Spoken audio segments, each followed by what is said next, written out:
Hi, I'm Brian Littlefield. I'm the lead test system administrator at the NASA Jet Propulsion Laboratories in Pasadena, California. And I want to give a talk on modern modern computing on space-based Earth science. And this is going to be more of a high-level talk. I'm not going to go into detailed science, but just a little bit. Okay. I want to give an overview of the Aura satellite where our instrument's on and the test instrument that's on that satellite. And I want to talk about what the SIPS is, which is something that we use to process data, our HPC environment, and how the HPC environment helps us get our data from the spacecraft. This is what's called the EOS, the Earth Observance System, and Aura, which is our satellite here, is part of this system. And you can see here, we have this equator crossing times are very close together, so they're all observing the Earth at the same, practically the same crossing times, and they collect various different types of data.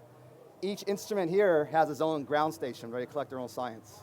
We in particular have test MLS instruments that we work on.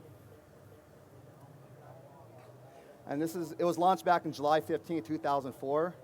And I was at that launch. It launched from Vandenberg down near Santa Barbara. And it's in a polar orbit. And it's studying the Earth's chemistry down in the lower atmosphere. And currently these are the three instruments that are on the satellite. And in particular, I want to talk about TESS, which is the Tropospheric Emission Spectrometer. It's a high-resolution infrared imaging spectrometer, and it's looking at the microscopic molecular species in the Earth's lower atmosphere. And the goals of this instrument are to collect global measurements of ozone, CO2, methane, all the greenhouse gases. And they're hoping from these, this is the first type of instrument that's doing this. And they're going to study air quality, oxidizing in the atmosphere, and of course, global climate change. And here's a few pictures of the L3, the CO2 image maps on the global scale. And the SIPS is the software we use to process the data. And it stands for science, basically getting an understanding of the world. Investigator-led, this is all designed by scientists. So we have to work with them to get the data that they want. And processing and system. And it's designed to run what's called PGEs, process generation executables. All the science code has to be packaged in a PGE format. And the SIS processes incoming data from the spacecraft, as well as reprocessing data and doing special observations. For example, there's a volcano eruption. The scientists want to look at the global impact of that volcano on the environment, so we have to be able to study that. And here's what the scientists see. One is L0 data, which is the raw spacecraft data that comes in. It actually goes through Goddard, and then we get that data directly to us. And it's about 50 gigabytes a day. From there, using the SIPS, we run what's called L1A data, and we generate interferogram kernels. And from there, it's called L1B, is the spectral analysis calculation. And each one of these are running our high-performance clusters, and they have different science software profiles in the cluster. And then from there, we start getting higher levels of data. This is called L2 vertical profiles. It's the chemical composition of the Earth's atmosphere versus altitude. And then from there, we get L3, which are global maps. We can look at different ozone, CO2, and we get a chemical composition on the whole Earth. Here's what the system looks to from the SIPS. One, we have the external data coming in from the satellite, the L0 data. Next, our job is to ingest data or catalog it. We have a large Oracle database that keeps all this data cataloged of what's been processed.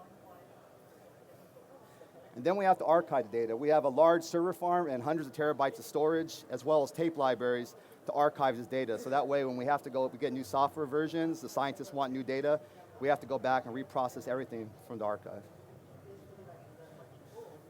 And then we actually execute the PGEs. The SIPS controls all this, and it sends it to our high-performance cluster. We currently have 1,300 cores of Appro, and we have a different level. We have stuff we bought 5 years ago and stuff we just purchased, so we have a wide variety of hardware. And then finally, we have to ingest all that data that the science algorithms run, and that goes back and gets ingested again, and then we store that data, and the final step is what's the most important part, is distribute the output to the science community so they can access it.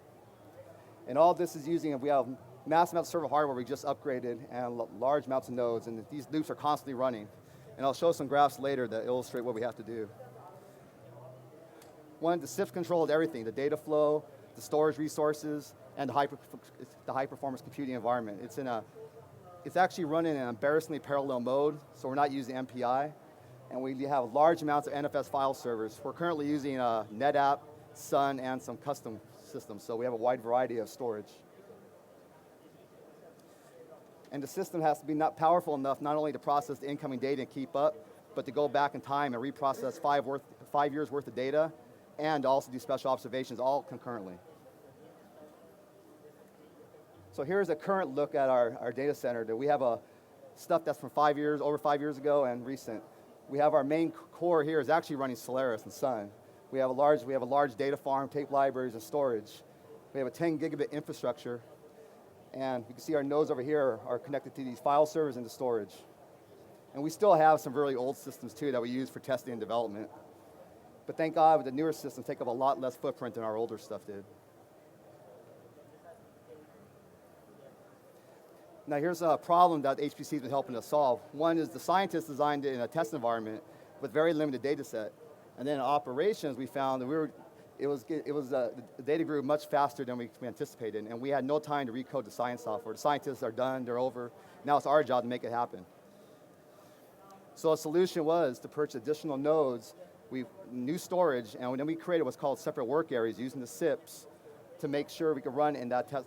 It was just like the test environment had. And the result, we were able to meet some really aggressive goals from NASA. NASA tells us you need to reprocess all this data by this timeline. So that's why we had to do all that work, and we were able to meet those goals. And then here's a simple graph. This is back in 2006. We had a new software release right here. And we only had 100 global surveys at that time, which are large amounts of data. But we had to start from scratch and reprocess. At the time, we noticed it wasn't going to happen. It was going to take years to reprocess all that data. So we purchased additional nodes and storage, and you can see we drastically increased our processing time. It only took 3 months, which was looking to be over a year at the time. And here's another graph we just recently did.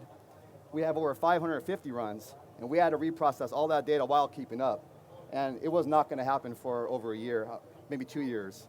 But luckily we purchased the new 10 gigabit infrastructure and the newer nodes we got, and that drastically increased our timeline, and we finished in 1 year, we were able to reprocess 5 years worth of data, as well as keeping up with the incoming data. And like I said, I'm keeping this short and sweet, but the modern supercomputing has enabled our instrument to process the data that the scientists envisioned over 10 years ago. Because back 10 years ago, they didn't think they were going to be able to do it without having a super large room of computers. And now we have just one row in a rack, one row in a data center. And that's all I have right now.